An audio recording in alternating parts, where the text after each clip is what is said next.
Et si le surnaturel chez WWE était totalement mort? Bonjour à toutes et à tous, j'espère que vous allez tous très bien et que vous passez un bon début de semaine. Et oui, c'est très rare de faire une vidéo le lundi, mais c'est une vidéo que j'avais vraiment envie de faire. Et avec les dernières rumeurs slash informations, eh bien, elle me semblait très importante. On va donc parler du surnaturel chez WWE, on va partir d'une histoire, d'une rumeur du moment pour en faire un débat plus global. Vous l'avez sans doute remarqué, ces derniers shows, on a eu des glitches, des bugs à la télévision, un peu particuliers. À certains moments, tu peux te demander si c'est ta télé, si c'est ton stream qui bug. Et bah pas du tout. Pas du tout parce que c'est bien voulu de la part de la WWE, c'est du teasing et on imagine que c'est encore un teasing pour Oncle Howdy, ce personnage qui était avec le regretté Bray Wyatt. Pourquoi? Parce que Oncle Howdy tweet beaucoup en ce moment, des énigmes, des choses assez intéressantes et qu'on sait qu'il y a des projets autour de Bo Dallas qui est donc derrière le masque de Oncle Howdy. On a pu décrypter dans les bugs ces derniers temps quelques phrases, quelques mots comme « vous nous avez oubliés ». Ce qui est intéressant, c'est que c'est au pluriel, et donc quand on parle de pluriel, évidemment, on ne parle pas que de Bo Dallas, de Oncle Howdy, mais d'un possible clan autour de lui, et ça fait ressurgir la rumeur qu'il y avait eu à l'époque du clan autour de Bray Wyatt, les Wyatt Six. On avait parlé énormément d'un Braun Strowman, d'un Alexa Bliss, de Oncle Howdy dans ce clan-là, et d'une autre personne. Et c'est là où j'en viens à cette information, c'est que Eric Rowan, qui fait tranquillement sa carrière dans le circuit indépendant, n'a pas été booké lors d'un dernier show dans une certaine fédération parce qu'il avait d'autres obligations contractuelles. Et évidemment, quand on parle d'autres obligations contractuelles, ça veut dire que tu n'as pas le droit d'apparaître ici parce que tu as signé un contrat avec une autre compagnie. Évidemment, les rumeurs autour de Oncle Howdy, les rumeurs autour de ce clan, plus Eric Rowan qui de base est dans la Wyatt Family, qui ne peut pas apparaître sur un show car il a des obligations contractuelles avec une certaine compagnie, forcément on commence à y voir clair. Peut-être qu'on voit peut-être trop loin, peut-être que c'est absolument pas ça, mais si vous voulez mon avis, ça sent quand même le clan à plusieurs. Et ça va nous permettre de parler de plusieurs choses. Déjà de la faisabilité de ce clan autour de Oncle Howdy et du surnaturel à la WWE sans Bray Wyatt, et du surnaturel en général en 2024. Concrètement, dans l'histoire de la WWE, il y a eu deux personnages qui ont représenté le surnaturel de manière assez différente. J'aime pas vraiment les comparer parce que je trouve qu'ils ont fait des choses très différentes, mais ils sont dans le même domaine du surnaturel. On parle évidemment de Undertaker et de Bray Wyatt. Ensuite, il y a des personnages qui se sont intégrés à leurs histoires. Évidemment, pour Bray Wyatt, on connaît les noms, et du côté d'Undertaker, on peut parler de Kane, de Paul Bearer, etc. Il y a plein de noms qui se sont incrustés dans leurs histoires, mais globalement, ce sont les deux gros personnages qui ont représenté le surnaturel chez WWE. Undertaker est à la retraite depuis maintenant des années, et malheureusement, Bray Wyatt nous a quittés l'année dernière. Et donc on peut se demander, est-ce que le surnaturel à la WWE n'est pas mort avec Bray Wyatt?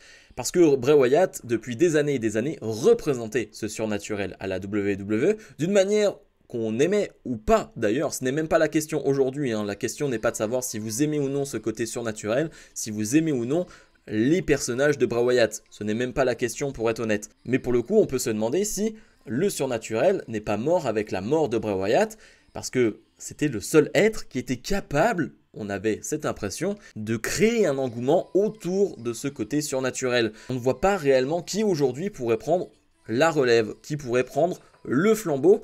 Évidemment, Bo Dallas, c'est son frère, on peut se dire que ça paraît évident. Lui qui était déjà en Oncle Howdy, avait déjà commencé cette histoire dans le surnaturel, tu peux te dire que c'est évident. Mais est-ce que le public, est-ce que les fans du monde entier sont prêts aujourd'hui à repartir sur du surnaturel, alors que le représentant du surnaturel depuis des années et des années, le représentant ultime, est décédé? Je trouve que c'est une question très difficile. Parce que évidemment, on a envie de laisser une chance à Bo Dallas et aux créatifs de la WWE et de voir ce qu'ils vont nous faire, de voir ce qu'ils vont nous concocter. Déjà, les teasings qu'ils nous font semaine après semaine, c'est très minime, c'est vraiment des microsecondes qu'on voit à la télévision, mais les meilleurs enquêteurs d'internet sont sur le coup et à chaque fois ont les bonnes réponses et vont chercher ce que veulent dire ces teasings. Ça ressemble forcément au teasing qu'on avait eu lorsque Bray Wyatt avait fait son retour, donc Pour le coup, je trouve que ça fonctionne avec un effet minime, évidemment, mais ça fonctionne. Maintenant, on peut se poser la question si dans le monde WWE de 2024, le surnaturel ferait sens et serait intéressant.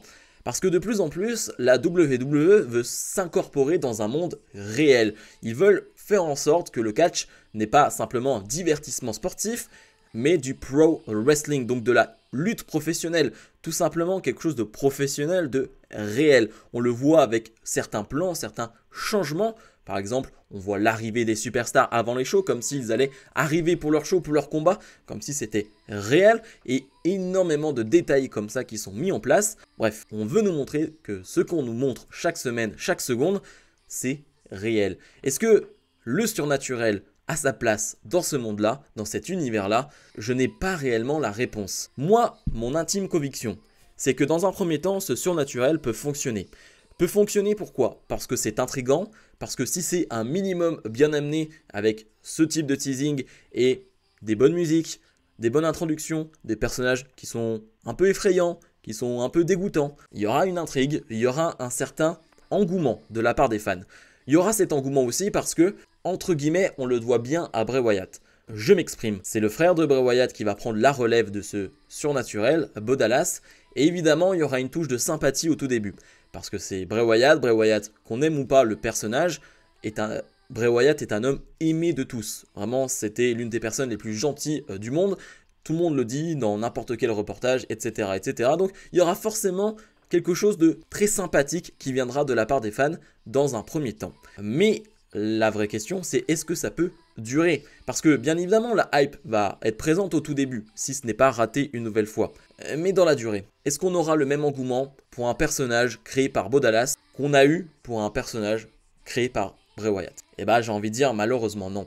Et c'est ça la difficulté, c'est que quand tu passes après Bray Wyatt, encore une fois, qu'on aime ou qu'on n'aime pas, eh bien tu arrives avec un gros héritage, tu arrives avec quelque chose qui a duré sur des années et des années avec différents personnages qui ont plus ou moins marché. Par exemple, ce qu'il s'est passé avec Oncle Howdy, avec Bo Dallas, n'a pas réellement totalement fonctionné. C'était dû aussi aux absences de Bray Wyatt avec sa maladie. Forcément, c'était pas évident, mais concrètement, c'est peut-être le personnage qui a le moins bien marché pour Bray Wyatt, avec plein de circonstances. Est-ce que vraiment ça va fonctionner dans la durée? Moi, j'ai bien peur que non. J'ai bien peur que ce soit un peu un flop. Et je dis bien j'ai peur parce que j'aime ce côté surnaturel à la WWE. Évidemment, j'aime ce côté, on est dans la réalité, c'est du pro wrestling, j'aime ça. Mais j'avoue que moi, depuis tout petit, moi, ce qui me fait un peu peur, ce qui m'effraie un peu, c'est Undertaker. C'est le Fiend qui arrive pour la première fois. Je veux dire, moi, le Fiend qui apparaît à l'écran à Raw pour la première fois, je m'en souviens. Sa première apparition avec Finn Balor, je m'en souviens. Je l'ai vu en direct. C'est un moment marquant, je trouve, et je m'en rappellerai toujours. Donc c'est ce type de moments marquants qui ne sont pas du réel, qui ne sont pas dans le pro wrestling, mais je trouve que c'est important quand même dans une fédération d'avoir ce type de personnage-là. Si tu l'as pas, tant pis. Mais si tu en as un et que tu arrives à en faire quelque chose, ça devient directement énorme. Et on l'a vu avec Bray Wyatt à quel point il est devenu un personnage mythique, un personnage iconique. Donc ça m'embête. Cette question m'embête, mais elle est hyper intéressante de voir quelle sera la trajectoire pour Bo Dallas, pour Oncle Howdy et son futur clan qu'on croit arriver.